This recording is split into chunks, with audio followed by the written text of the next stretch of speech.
তো দেখেন, এইটা গেল ম্যানুফ্যাকচারিং অর্গানাইজেশনের হিসাব। আরো ছোটখাটো কিছু জিনিস আছে, যেমন প্যাকিং ম্যাটেরিয়াল, যেমন আপনার ধরেন স্টোরস এন্ড স্পেয়ারস, ছোটখাটো যন্ত্রপাতি যেগুলো মেশিনারিজ এর জন্য লাগে। আর প্যাকিং ম্যাটেরিয়াল বলতে কি বোঝায়, এমন ধরনের মানে এটাকে কি বল, মানে প্যাকেজিং যেটা ছাড়া ওই প্রোডাক্ট বিক্রি করা যাবে না। যেমন ধরেন আমি কোকা কোলা, যারা বিক্রি করে কোকা কোলা, তারা কি ওই কাঁচের বোতল বা প্লাস্টিকের বোতল ছাড়া কোকা কোলা বেচতে পারবে পলিথিনে করে? পারবে না।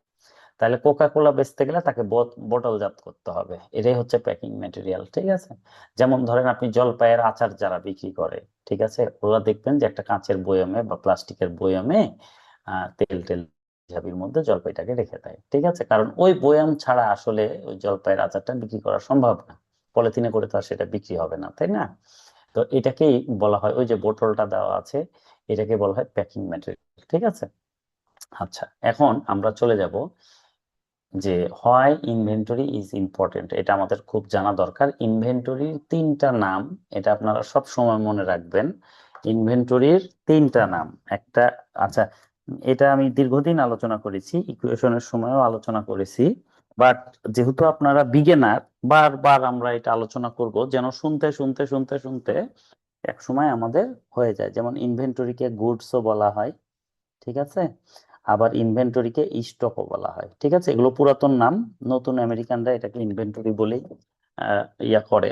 ব্রিটিশরা বলতো গুডস বা স্টক, এখন ইনভেন্টরি বলা হয়। কিন্তু আমাদের যে সিলেবাস, এখানে আমি দেখি একটা জগা খিচুড়ির মতো ব্যাপার, মানে কোনো ম্যাথ একটু আগের হলে সেখানে গুডস বা স্টক বলা থাকে, যেগুলো একবারে অত্যাধুনিক ম্যাথ সেগুলোতে ইনভেন্টরি বলা থাকে। তো আপনাকে আসলে সবগুলো নামই জানতে হবে। সবগুলো নাম যদি আপনি না জানেন, তাহলে আপনি কিন্তু আইডেন্টিফাই করতে পারবেন না, বিধায় আপনি কিন্তু মানে সমস্যায় পড়বেন।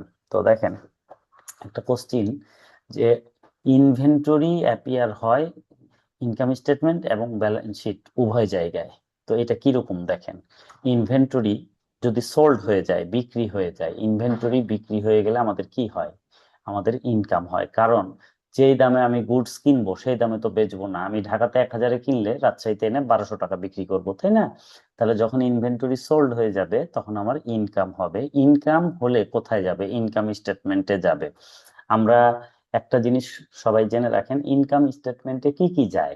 শুধু ইনকাম যায় আর এক্সপেন্স যায়, ঠিক আছে? তাহলে আমরা যখন ইনভেন্টরি বিক্রি করব তখন আমাদের ইনকাম হবে, ইনকাম হলে ইনকামটা ইনকাম স্টেটমেন্টে যাবে, ওকে?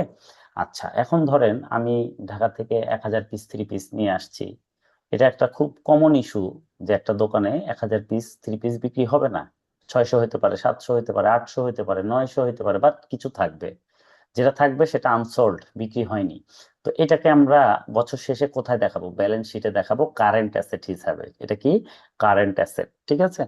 তো এটা আমার অ্যাসেট কোথায় থাকবে? ব্যালেন্স শিটে। সেকশনটা কি হবে ব্যালেন্স শিটের? Current asset section.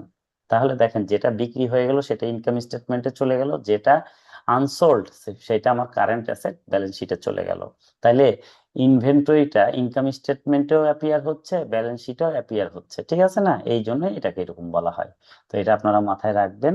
এগুলো আমি পড়ালাম, আমি ছবি দিয়ে দিব, আপনারা একটু দেখলে এখন আপনাদের বেটার হবে, ইজি হবে আশা করি আর কি। তো এখন আমরা মেথডস অফ ইনভেন্টরি ভ্যালুয়েশনে চলে যাব। অনেক গুরুত্বপূর্ণ জায়গা, এই জায়গাটা আপনাদেরকে বুঝতে হবে। একটা হচ্ছে হিস্টোরিক্যাল কস্ট মেথড, একটা হচ্ছে নন হিস্টোরিক্যাল কস্ট মেথড। আবার বলি, হিস্টোরিক্যাল কস্ট মেথড, নন হিস্টোরিক্যাল কস্ট মেথড। এখন দেখেন, আজকে এবং নেক্সট ক্লাসে আমরা চেষ্টা করব ইনভেন্টরিটাকে একটা ফিগারের মধ্যে নিয়ে আসার জন্য। আপনারা জাস্ট আজকে উপস্থিতিটা একটু কম দেখছি, 1 2 3 4 5 6 7 8 জন লোক আছে, 16 জন, ঠিক আছে? মানে 8 জনই নাই। একটা ক্লাস গ্যাপ গেল, তারপরে আবার ফিরে আসলাম, এদিকে পরীক্ষা আপনাদের 2 মাসেরও কম সময়, হ্যাঁ? তো আসলে যারা পরীক্ষা দিবে তাদের খুব সিরিয়াস হওয়া উচিত। আর এই সময় ক্লাসে একটা জিনিস আমি নোটিস করি, অনেকে অফিস থেকে এসে পৌঁছাতে পারে না, রাস্তায় থাকে, ঝামেলায় থাকে আসলে। তো সবার সাথে আলাপ করে যদি এরকম হয়, প্রয়োজন হলে আমি ক্লাসটা 9:30টায় করব। সালামালাইকুম ভাইয়া। ভাইয়া সাড়ে নটায় ভালো হয়। হ্যাঁ, জি, জি। তাহলে আমরা নেক্সট ক্লাস 9:30 থেকে নিব। আপনারা সেই প্রিপারেশন রেখেন। আমারও খুব ভালো হয়, মানে আসলে আইসিএমইবি লাইব্রেরি থেকে বের হয়ে আমার জন্য বৃষ্টি বাদল থাকলে খুব ঝামেলা হয়, বাইকে আসা যাওয়া করি, ভিজে যাই। আসলে কিছুদিন ধরে এই বর্ষা পড়ে আমার খুব কষ্টই হচ্ছে। তো ঠিক আছে, আপনাদের যেহেতু 9:30টায় সুবিধা, আমরা 9:30টায় শুরু করব, তাহলে ইনশাল্লাহ 11টার মধ্যে আমাদের শেষ হয়ে যাবে। হ্যাঁ, আচ্ছা, এখন দেখেন মেথডস অফ ইনভেন্টরি ভ্যালুয়েশন, এটা দুই ভাগে বিভক্ত। একটা হলো হিস্টোরিক্যাল কস্ট মেথড, একটা হলো নন হিস্টোরিক্যাল কস্ট মেথড। এখন দেখেন, হিস্টোরিক্যাল কস্ট মেথডকে কস্ট মেথডও বলা হয়। হ্যাঁ, তো এটা কয়টা দেখেন, FIFO method, LIFO method, weighted average method, simple average method, আর স্পেসিফিক আইডেন্টিফিকেশন মেথড। পাঁচটা আছে। এর মধ্যে লিফো রেস্ট্রিক্টেড হয়ে গেছে, নিষিদ্ধ হয়ে গেছে, বাদ। সিম্পল অ্যাভারেজ মেথড চলে না। তাহলে মেথড চলে কয়টা? তিনটা। একটা হলো ফিফো মেথড, সবচেয়ে বেশি চলে। আরেকটা আছে ওয়েটেড অ্যাভারেজ মেথড। আর 3 নম্বরে হচ্ছে স্পেসিফিক আইডেন্টিফিকেশন মেথড। ঠিক আছে, এর মধ্যে রেগুলার বেসিসে কি কি হয়? রেগুলার বেসিসে ফিফো আর ওয়েটেড অ্যাভারেজ হয় use when inventory is deal on regular basis. আর ইরেগুলার বেসিসে হয় হচ্ছে আপনার স্পেসিফিক আইডেন্টিফিকেশন মেথড। আচ্ছা, এটা কি? এটা আমি বলে দিই। স্পেসিফিক আইডেন্টিফিকেশন মেথড হচ্ছে এরকম, ধরেন যে আহ, ডোনাল্ড ট্রাম্প বলল যে আমাকে একটা শার্ট বানিয়ে দাও, এটা একটা স্পেশাল অর্ডার, শুধুমাত্র তার জন্য করা হচ্ছে। হ্যাঁ, এরকম যখন স্পেশাল অর্ডার আসবে, সেটা হচ্ছে স্পেসিফিক আইডেন্টিফিকেশন মেথড। ঠিক আছে, যেটা তার জন্যই এক পিস। শাহরুখ খান বলল যে আমাকে এক জোড়া কেটস বানিয়ে দাও, তো তারটা আসলেই সবার চেয়ে স্পেশাল হবে, এটা একটা স্পেশাল অর্ডার। এটাকে বলা হয় স্পেসিফিক আইডেন্টিফিকেশন মেথড। ঠিক আছে, এই টাইপের। আচ্ছা, আর নন হিস্টোরিক্যাল কস্ট মেথড কি দেখেন, এটাকে বলা হয় অ্যাডজাস্টেড সেলিং প্রাইস মেথড অথবা রিটেল ইনভেন্টরি মেথড। আচ্ছা, এটা আমাদের আউট অফ সিলেবাস ফান্ডামেন্টালে, এটা আপনারা ইন্টারমিডিয়েট অ্যাকাউন্টিং এ যে পড়বেন, সুতরাং এটাতে আমি আর যাচ্ছি না, এটা ক্রস কেটে রাখলাম। এটা আমাদের আউট অফ সিলেবাস। ঠিক আছে, এখন দেখেন আমাদের ইনভেন্টরি কোন আইএস এ থাকে? IS 2 এ থাকে, ইন্টারন্যাশনাল অ্যাকাউন্টিং স্ট্যান্ডার্ড 2। আচ্ছা, prescribe FIFO method does not allow LIFO method, মানে লিফোটাকে প্রহিবিটেড করে দিয়েছে, লিফো চলবে না, সবসময় ফিফো ফলো করতে হবে। ঠিক আছে, আচ্ছা। আর ইনভেন্টরিটা আমাদের যে কোনটা আমরা হিসাব করব, যেটা ক্লোজিং ইনভেন্টরি বা ক্লোজিং স্টক, মানে বছর শেষে যেটা আনসোল্ড থেকে যায় বছরের শেষ দিনে, সেটাকে বলা হয় ক্লোজিং স্টক। সেটাই হচ্ছে আমাদের ইনভেন্টরি। ঠিক আছে, আচ্ছা, এই পর্যন্ত হলো। হওয়ার পরে এখন দেখেন আমাদের এখানে আছে ট্রেডিং অ্যাকাউন্ট। ট্রেডিং অ্যাকাউন্ট এটা কেন ব্যবহার করা হয়? প্রফিট লস বের করার জন্য বানানো হয়। কিসের জন্য বানানো হয় ট্রেডিং অ্যাকাউন্ট? প্রফিট লস বের করার জন্য। আচ্ছা, আপনাদের সুবিধার জন্য আরেকটা কথা বলি, ইনকাম স্টেটমেন্ট দুই ভাগে বিভক্ত। একটা হচ্ছে প্রফিট লস অ্যাকাউন্ট, একটা হচ্ছে ট্রেডিং অ্যাকাউন্ট। এই দুইটা মিলে হয় ইনকাম স্টেটমেন্ট। ঠিক আছে, এটা ব্রিটিশ মেথডের আওতাভুক্ত, বাট এখনো চলে। আপনারা সীমার বই খুললে সীমার বইয়ে পাবেন ট্রেডিং অ্যাকাউন্ট। হ্যাঁ, আপনারা সেটা দেখবেন, দুই ভাবে হয়, একটা এরকম টিলেজারের মাধ্যমে আর একটা হয় স্টেট। তো আমি স্টেটটা আমি পছন্দ করি না, কারণ স্টেটের মধ্যে অনেক কনসেপ্ট বোঝা যায় না, বাট এইটাতে আপনি পুরোটা বুঝতে পারবেন। ঠিক আছে, তাহলে টিলেজারে ডেবিট বামে থাকে, ক্রেডিট ডানে থাকে। আচ্ছা, হ্যাঁ, আরিফ ভাই বলেন। ভাইয়া বলতে চাচ্ছিলাম, ভাই আমরা যে রেশিও ম্যাথ করলাম, তো জি, এখানে যেমন আপনি বলে দিচ্ছেন যে কোন আইটেমটা মানে আমাদের ফাইন্যান্সিয়াল স্টেটমেন্টের কোন পার্টে যায়। জি, তো বিশেষ করে বিশেষ করে যে রেশিওর ম্যাথে ডিবেঞ্চার প্লাস শেয়ারের এইগুলা কিছু ছিল। তো আমরা জি। মানে আইডেন্টিফাই করার না কারণে মানে করতে পারি নাই, দেখে যে একটু বুঝতে মনে হয় অসুবিধা হচ্ছে যে এটা কোথায় বসবো। তো ওরকম যদি কোনো একটা মানে আপনার কাছে আচ্ছা, কোনো ফরম্যাট আমি থাকে আমি একটু যে। বলি ভাই। বিষয় হচ্ছে, আপনার প্রশ্নটা আমি বুঝতে পেরেছি, ওটা তো রেশিও চ্যাপ্টারে আসলে হয় না। রেশিওটা হচ্ছে নির্ণয় করা। হ্যাঁ, আর আপনি যেটা বলছেন শেয়ার ডিবেঞ্চার কে কোথায় যাবে, এগুলো আপনারা ক্যাশ ফ্লোতে শিখতে পারবেন, এবং আপনাদের ইনকাম স্টেটমেন্ট ব্যালেন্স শিট যখন করাবো তখন ক্লিয়ার হয়ে যাবে। ঠিক আছে, আসলে সেই জায়গা পর্যন্ত আমরা এখনো যেতে পারিনি। হ্যাঁ, তো একটু ওয়েট করেন। জি ভাই। যেটা যে জি ভাইয়া। যেটা যে জি, অবশ্যই আপনি সেগুলো পাবেন এবং সেগুলোর ব্যাখ্যা পাবেন, সেগুলো কে কোথায় যাচ্ছে জানতে পারবেন। আমি আপনাদেরকে শেয়ারও পড়াবো, সমস্যা নাই। হ্যাঁ, একটু জাস্ট ওয়েট করেন। মানে স্টেপ বাই স্টেপ যেতে হয়, তো ধাপে ধাপে সব হয়ে যাবে। আর রেশিওটা একটু আগে করিয়েছি, এই জন্য করিয়েছি যে এখানে একটা শিওর মার্ক থাকে, এটা বেশ ইজি চ্যাপ্টার, একটু প্র্যাকটিস করলে ওই 10-15 মার্ক পাওয়া যায়, এই জন্য। হ্যাঁ, আমি সময়ের সাথে সাথে ওগুলো বুঝাই দিব, আপনারা জাস্ট যেভাবে মানে পড়াচ্ছি পড়তে থাকেন। জি, একটু বলেন। বলতে চাচ্ছেন? আচ্ছা, এই যে ইনভেন্টরি চ্যাপ্টারটা এটা কোথেকে পড়াবেন ভাই? আমাদের তো কোনো সিট দেন নাই। এটা কি বই থেকে পড়াবেন কিনা, নাকি কোনো কিছু আছে? আমি আসলে বই বলতে কি, এগুলো তো এই যে আমি নোটগুলো আপনাদেরকে ছবি দিব, এগুলো প্রায় 20-22টা বই ঘেটে করা। হ্যাঁ, তো আসলে এত বইয়ের তো প্রয়োজন নাই, আপনারা এই নোটগুলো একটু প্রিন্ট করে নিয়েন, তাহলে পড়লেই হবে। এবং প্রিভিয়াস ইয়ারের যে কোশ্চিন গুলো, এগুলো আমি সলভ করে দিব, সেগুলো ছবি দিব। হ্যাঁ, তাহলে সেই কোশ্চিন গুলো প্র্যাকটিস করলে আপনাদের হয়ে যাবে। এখন একটা মানুষের পক্ষে তো 20টা বই কিনা সম্ভব না, তাই না? আপনারা কর্মজীবী মানুষ, আমি দেখা যাচ্ছে লাইব্রেরিতে বসে বসে এগুলো নোট করেছি দীর্ঘ কয়েক বছর ধরে। হ্যাঁ, তো আপনারা, হ্যাঁ, আপনারা এইটুকু একটু ফলো করলেই হয়ে যাবে। হ্যাঁ, আর এখানে প্রিভিয়াস অনেক কোশ্চিন দিব, কোশ্চিনের সলভ দিব, তাহলে সে কোশ্চিনও প্র্যাকটিস হয়ে গেল, আপনার টপিকটাও হয়ে গেল। ঠিক আছে? আচ্ছা, জি ভাইয়া। এখন দেখেন। জি, আর আপনারা আসলে বই পেলেও বুঝতে পারবেন না ওদের ল্যাঙ্গুয়েজ, ওদের হিসাব। যেমন ট্রেডিং অ্যাকাউন্ট সীমার বইয়ে আছে, এখন আপনাদের যদি ট্রেডিং অ্যাকাউন্ট সম্পর্কে ধারণা না থাকে, সীমার বইয়ে থেকেও কি আসলে কোনো লাভ হবে? লাভ হবে না। আচ্ছা দেখেন, আমি জাস্ট বেসিক দেই, এই পেজগুলো আপনারা প্রিন্ট করেন, পড়াশোনা করেন, দেখবেন যে হয়ে গেছে। হ্যাঁ, আর প্রিভিয়াস অনেক কোশ্চিন আমি সলভ করে এখানে শিখাবো, তাইলে হবে কি আপনাদের কনসেপ্টটা মাথায় চলে আসবে। আচ্ছা, এখন দেখেন, ট্রেডিং অ্যাকাউন্টে প্রথমে কি থাকে? আচ্ছা, ডেবিট সাইড হলো এক্সপেন্স সাইড, আর ক্রেডিট সাইড হলো ইনকাম সাইড। ঠিক আছে? ট্রেডিং অ্যাকাউন্ট এটা কেন বানানো হয়? প্রফিট লস বের করার জন্য বানানো হয়। আচ্ছা, তো এটা শুরু হয় কি দিয়ে? ওপেনিং ইনভেন্টরি দিয়ে। ওপেনিং ইনভেন্টরি মানে কি? মানে গত বছরের ক্লোজিং ইনভেন্টরি যেটা ছিল ডিসেম্বরের 31 তারিখ, জানুয়ারির 1 তারিখে সেটা ওপেনিং ইনভেন্টরি হয়েছে। আচ্ছা, হলো ওপেনিং ইনভেন্টরি। এর সাথে কি যোগ হয়? যোগ হয় পারচেস। তাহলে ওপেনিং ইনভেন্টরির সাথে যদি পারচেস যোগ হয়, যোগ হলো, হওয়ার পরে এটা হলো ডেবিট সাইড, এক্সপেন্স সাইড। এটা এক্সপেন্স কেন? কারণ পারচেস করলে আমার টাকা চলে যায়, এই জন্য এটা আমার এক্সপেন্স। ঠিক আছে? তো এক্সপেন্স সাইডে এটা আসলো, আসার পরে এখন আমি সেলস করব, সেলসটা ডান দিকে যাবে। ঠিক আছে? সেলস করলে কি হয়? আমার ইনকাম হয়। ঠিক আছে? ক্লোজিং স্টক আছে, ক্লোজিং স্টক বা ইনভেন্টরি এটা আছে, দিয়ে লাস্টে কি হবে? Gross profit. এটা কিভাবে পাবো? ব্যালেন্সিং ফিগারের মাধ্যমে। ঠিক আছে? আচ্ছা, এখন এখানে ক্লোজিং স্টককে ভ্যালুয়েশন করতে হবে। কেন? কারণ ক্লোজিং ইনভেন্টরি গ্রস প্রফিট এর উপর ইম্প্যাক্ট করে। ঠিক আছে? আচ্ছা, এটা কিভাবে করে একটু পরে আমরা আলোচনা করব। এখানে জাস্ট দেখেন, ক্লোজিং স্টক আর পারচেস। আচ্ছা, এটা হলো একটা journal, closing stock to trading account normally.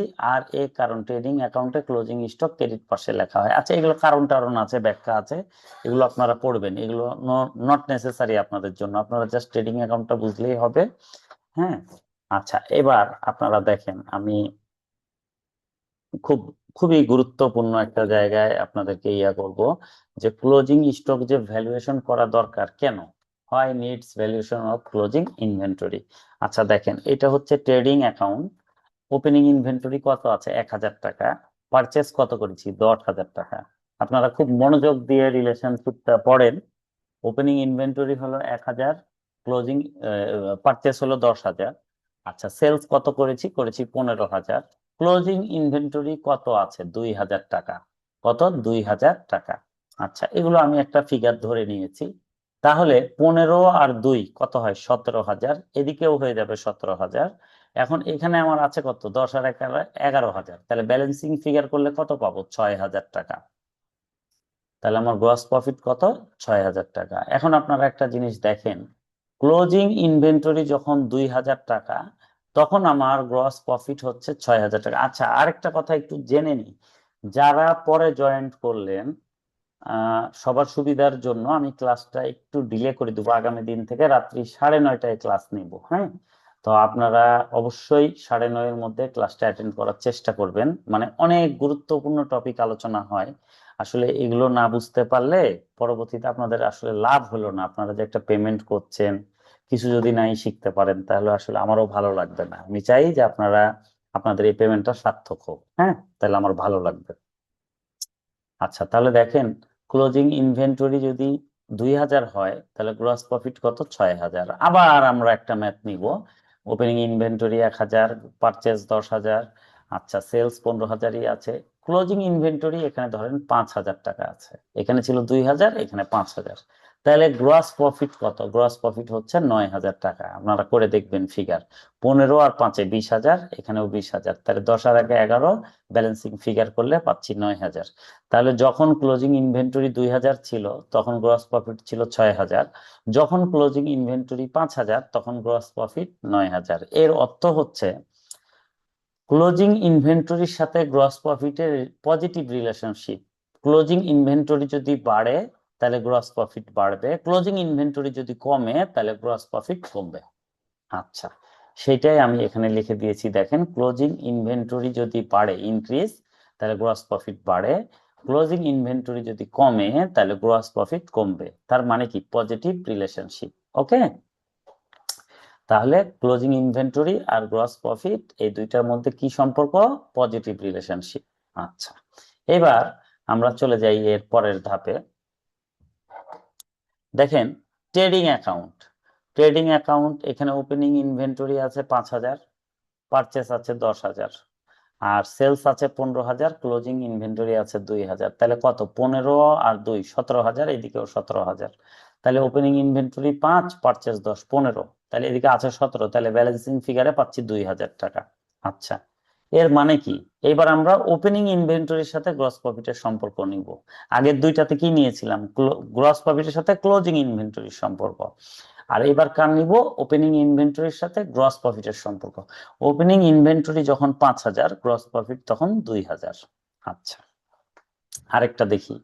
Opening inventory যখন 3,000, পারচেস 10,000, সেলস হলো 15,000, ক্লোজিং ইনভেন্টরি 2,000, তাহলে কত হলো? 17,000। এখানে কত? 17,000, তাহলে 3 আর 10-এ 13, ব্যালেন্সিং ফিগারে পাইলাম 4,000 টাকা। এর মানে হচ্ছে ওপেনিং ইনভেন্টরি যখন 3,000, গ্রস প্রফিট হচ্ছে 4,000।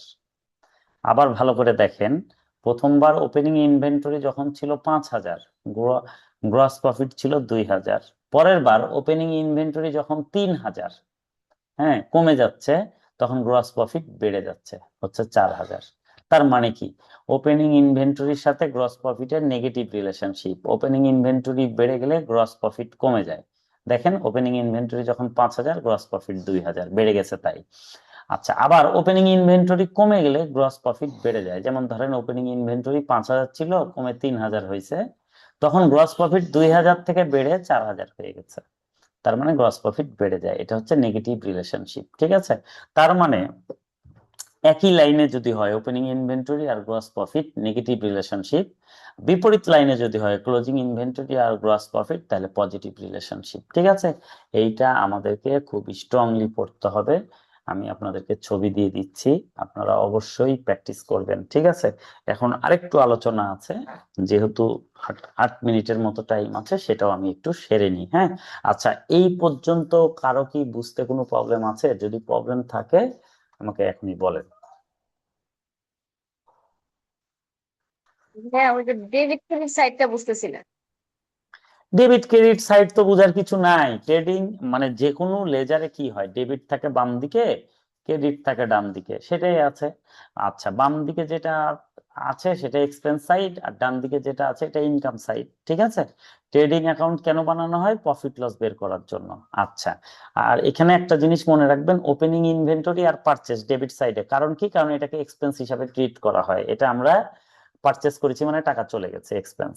আচ্ছা, আর সেলস আর ক্লোজিং ইনভেন্টরি ক্রেডিট সাইডে, ইনকাম সাইডে। কেন? কারণ বিক্রি করলে ইনকাম হয়। ঠিক আছে, এইটুকু আপনারা মনে রাখতে পারলেই হয়ে যাবে। এটা আসলে প্র্যাকটিসের ব্যাপার। হ্যাঁ, আর আপনাকে অবশ্যই লেজার ভালো করে প্র্যাকটিসে রাখতে হবে, যেগুলো আমি শিখেছি। লেজার যদি ভালো স্ট্রং থাকে তাহলে এই ধরনের সমস্যা হবে না। আর লেজারে যদি ফাঁকি দিয়ে আসেন তাহলে তো আসলে অনেক বলেও আমি বুঝাতে পারবো না। কারণ অ্যাকাউন্টিংটা আসলে ইন্টার রিলেটেড পড়াশোনা। হ্যাঁ, আমি 1 মাস ধরে আপনাদেরকে গ্রামার পড়িয়েছি। কেন পড়িয়েছি? যাতে এগুলো ধরতে পারেন। হ্যাঁ, তো এটা গেল। এখন আমরা এর পরের ইয়াতে যাই। ভাইয়া, যখন জি আমার ওপেনিং মানে স্টকটা কম হচ্ছে, দ্যাটস মিন্স আমার কি প্রোডাক্ট কম স্টকে আছে, সেলস বাড়ছে, এই জন্য আমার জিপি কি বেড়ে যাচ্ছে? জি জি জি জি আচ্ছা।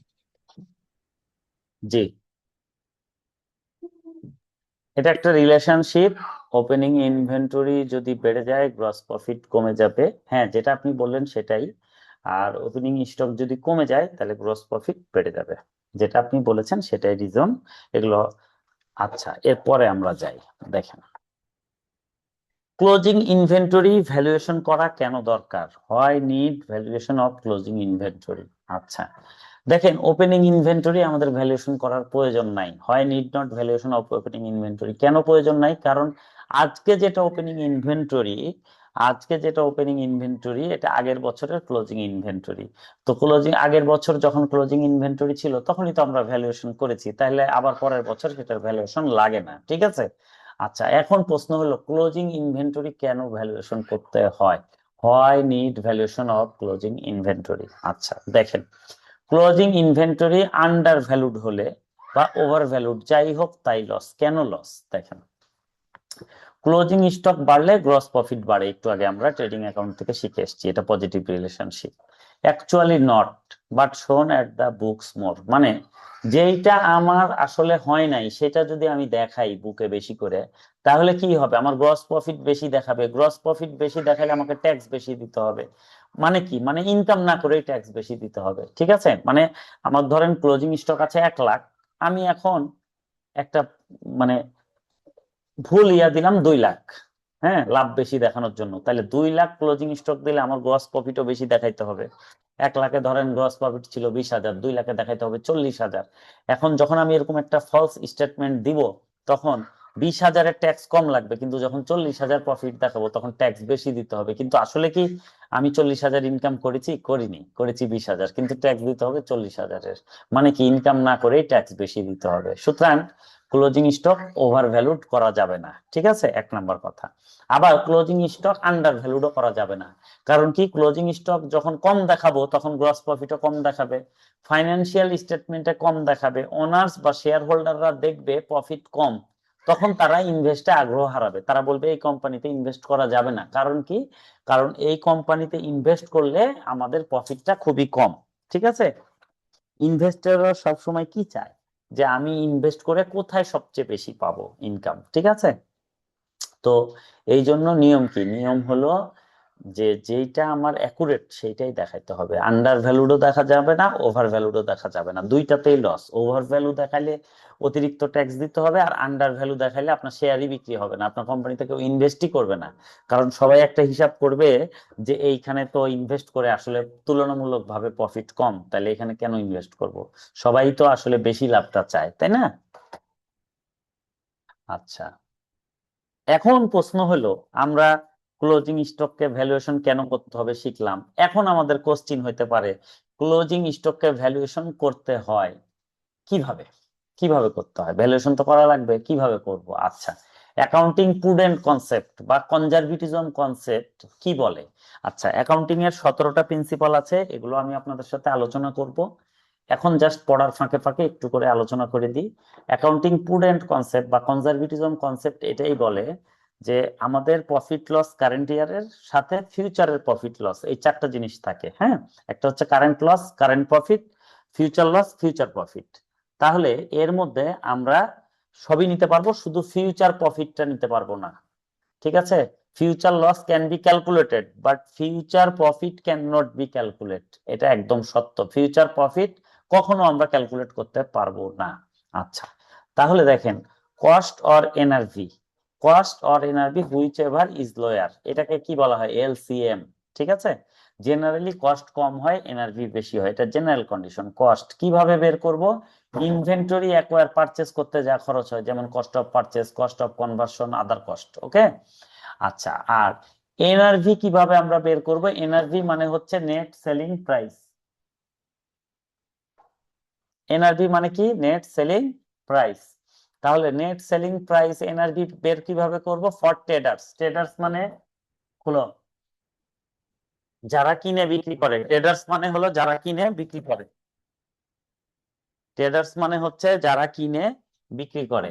তাহলে ট্রেডার্স এর বেলায় কি হবে, NRV is equal to, NRV মানে কি, নেট সেলিং প্রাইস। তার মানে কি? তার মানে সেলিং প্রাইস, এনআরভি মানে সেলিং প্রাইস অথবা market price. Selling price NRV, NRV net realisable value, ঠিক আছে, এটাকে বলা হয় net selling price. Net selling প্রাইসের ফর্মুলা হচ্ছে selling price minus selling expense, ঠিক আছে। আর ম্যানুফ্যাকচারের বেলায় কি হবে? এনআরভি ইজিক্যাল টু, আমি আপনাদেরকে একটু আগে পড়িয়েছি যে একটা হলো ট্রেডার্স কোম্পানি হয়, একটা ম্যানুফ্যাকচারিং কোম্পানি হয়, ঠিক আছে। তাহলে ম্যানুফ্যাকচারিং কোম্পানি যদি হয় এনআরভি নেট রিলাইজেবল ভ্যালু অথবা net selling price is equal to কি? Estimated selling price minus estimated cost of completion minus estimated selling expense. যে এক্সাম্পল, দুধ কিনে ঘি তৈরি করে বাজারে বিক্রি করা, দুধের দাম হচ্ছে সেলিং এক্সপেন্স আর ভাড়া খরচ হচ্ছে কস্ট অফ কমপ্লিশন, ঠিক আছে। এগুলো আমি এক্সাম্পল আপনাদেরকে দিয়ে দিব। আচ্ছা, এখন দেখেন valuation method. FIFO LIFO weighted average, এর মধ্যে LIFO not permitted by IS2, এটা বাদ। আচ্ছা, এইটার কি কি মেথড হয়? একটা হয় পিরিয়ডিক্যাল আর এন্ড পারপিচুয়াল ভ্যালুয়েশন, এটা হলো মোডস অফ ভ্যালুয়েশন, ঠিক আছে। মোডস অফ ভ্যালুয়েশন, একটা হচ্ছে ফিজিক্যাল বা পিরিয়ডিক ইনভেন্টরি সিস্টেম, আর একটা হচ্ছে সফটওয়্যার বা পারপিচুয়াল ইনভেন্টরি সিস্টেম। আচ্ছা, ইনভেন্টরি ভ্যালুয়েশন যখন পার্টিকুলার ডেটে বের করা হয় স্মল অর্গানাইজেশনের ক্ষেত্রে, সেটাকে পিরিয়ডিক ইনভেন্টরি সিস্টেম বলে, মানে যেটা পিরিয়ড টু পিরিয়ড চলে, জেনারেলি 1 বছর, ঠিক আছে। আর perpetual inventory system, inventory valuation যখন ওয়ানে কন্টিনিউয়াস বেসিসে করা হয়, বিগ অর্গানাইজেশন যেমন ধরেন ব্রিটিশ টোবাকো, তারা ইনভেন্টরির ভ্যালুয়েশন প্রতিটা মুহূর্তে করে, ঠিক আছে। সফটওয়্যার থাকে, সফটওয়্যারের মাধ্যমে এটা হয়ে যায় প্রতি মুহূর্তে। তো ঠিক আছে, এটা নিয়ে আমরা ডিটেলস পড়বো। এখন আমরা এরপরে যাব, এরপরে আমাদের হচ্ছে কস্ট অফ গুড সোল্ড, যেটাকে বলা হয় কস্ট অফ সেলস বের করা, ঠিক আছে। এইখান থেকে আপনাদের ICMEP তে প্রত্যেকবারই কোশ্চিন হয়, হয়তো MCQ হয়, নাহলে ট্রু ফলস হয়, নাহলে হয়তো একটা কোশ্চিন দেয়, বাট দেয়। সুতরাং এই জায়গাটা আপনাদেরকে অনেক স্ট্রংলি প্র্যাকটিস করতে হবে, এই জায়গার মধ্যে যেন কোনো ঝামেলা না থাকে, এটা হলো ফার্স্ট কথা।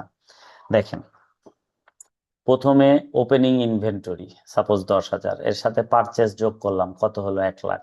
তাহলে এটাকে বলা হয় ওপেনিং ইনভেন্টরির সাথে যখন পারচেসকে যোগ করা হয় তখন বলা হয় cost of goods available for sell. Cost of goods available for sell কত? 1,10,000 টাকা। এখান থেকে কি বিয়োগ হয়? বিয়োগ হয় কস্ট অফ গুডস সোল্ড, যেটা আরেকটা নাম হচ্ছে কস্ট অফ সেলস, কত? 80,000। আচ্ছা, তাহলে এটা গেল। তাহলে ক্লোজিং ইনভেন্টরি কত? এটা ব্যালেন্সিং ফিগারের মাধ্যমে বের হবে। 1,10,000 থেকে 80,000 বাদ গেলে 30,000 টাকা, ঠিক আছে। এটাকে আমরা লেস করি, ওকে। আচ্ছা, এই হলো আমাদের 30,000 টাকা। এটা কার? এই ফর্মুলাটা কার? পারপিচুয়ালের, ঠিক আছে। পারপিচুয়ালে কস্ট অফ গুডস সোল্ড সব সময় নন, সব সময় এটা জানা থাকে, KNOWN, নন। আচ্ছা, কারণ কি? কস্ট অফ গুডস সোল্ড সফটওয়্যারের মাধ্যমে বের হয়ে যায় প্রতি মুহূর্তে।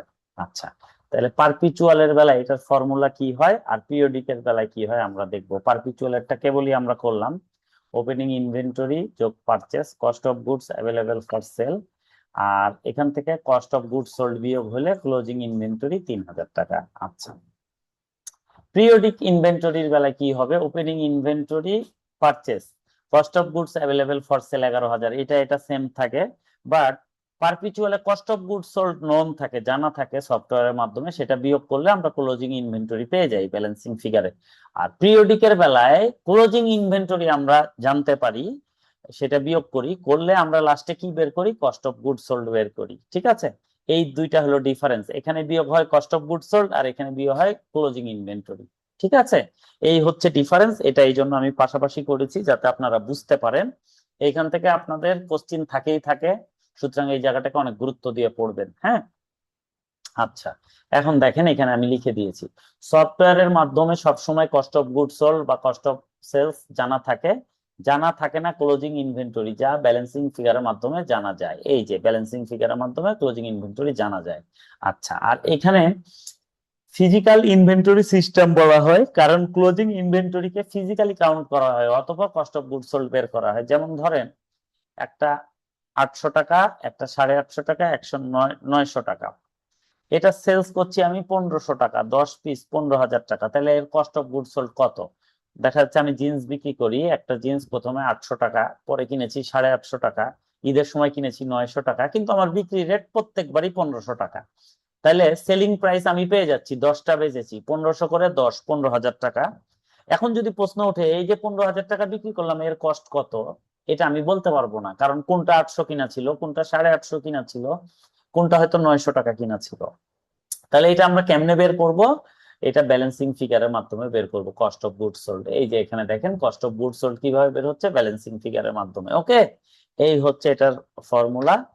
তো এরপরে আমরা চলে যাব এর লসে। হ্যাঁ, এটাও আপনাদেরকে খুব ভালো করে জানতে হবে। পিরিয়ডিক ইনভেন্টরি সিস্টেম মানে ফিজিক্যাল ইনভেন্টরি সিস্টেম, মানে ধরেন আমার ছোট্ট একটা গার্মেন্টস এর দোকান আছে, তো আমি তো আসলে সফটওয়্যার চালানোর মতো আমার ক্যাপাসিটি নাই, কম্পিউটার নাই, বা সফটওয়্যারের যে কস্ট লাগে সেটা দেওয়ার আমার ক্ষমতা নাই, আমার ব্যবসাটাই ছোট। হ্যাঁ, সেই ক্ষেত্রে আমি কি করি, বছরের শেষ দিন দোকানের শাটার ফেলে মালগুলো গণনা করি। হ্যাঁ, ফিজিক্যালি গণি, তাই এটাকে বলা হয় ফিজিক্যাল ইনভেন্টরি সিস্টেম বা পিরিয়ডিক ইনভেন্টরি সিস্টেম।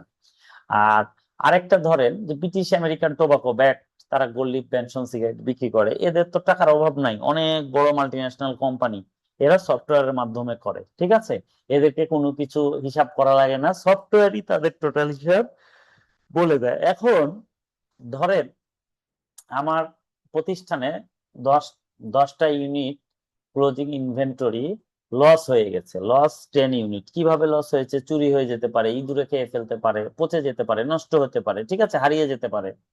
আচ্ছা, তাহলে আমরা কি করব? তাহলে আমাদের এই যে ব্যালেন্সিং ফিগারের মাধ্যমে যে বের হবে তার মধ্যে সেটা ভরে দিব। এই লসটা কোথায় যাবে? কস্ট অফ গুডস সোল্ড এর মধ্যে, কারণ কস্ট অফ গুডস সোল্ড থেকে আমরা ব্যালেন্সিং ফিগারের মাধ্যমে পাচ্ছি। আচ্ছা, পারপিচুয়াল এর বেলায় কি হবে? ব্যালেন্সিং ফিগারের মাধ্যমে আমরা কি পাচ্ছি? Closing inventory. সুতরাং এই যে 10 ইউনিট লস, এটা আমাদের ক্লোজিং ইনভেন্টরির মধ্যে ঢুকে যাবে। এক কথায় সহজ উত্তর, ব্যালেন্সিং ফিগারের মাধ্যমে আমরা যেটা বের করব তার মধ্যে সবসময় লসটা ঢুকে যাবে। এটার ব্যাখ্যা এখানে দেওয়া আছে, আপনারা একটু পড়লে বুঝতে পারবেন। ঠিক আছে, আচ্ছা আচ্ছা, এখন এই কোশ্চিনটা 2বার এসেছে, difference between periodic inventory system and perpetual inventory system. 1 মিনিটের মতো টাইম আছে, আমি চেষ্টা করি এটা শেষ করার। হ্যাঁ, this system is based on physical verification, আর এটা বুক রেকর্ডস এর উপর। এটা ইনফরমেশন দেয় ইনভেন্টরি এবং cost of goods sold particular ডেটে, আর এটা ইনভেন্টরি এবং cost of goods sold continuously. আচ্ছা, পার্টিকুলার ডেটে কেন? কারণ বছরের শেষ দিন আমরা ব্যবসা বন্ধ রেখে এটা গণনা করি, আর এটা কন্টিনিউয়াসলি মানে প্রত্যেক মুহূর্তে সফটওয়্যার আপডেট দেয় আমাদেরকে।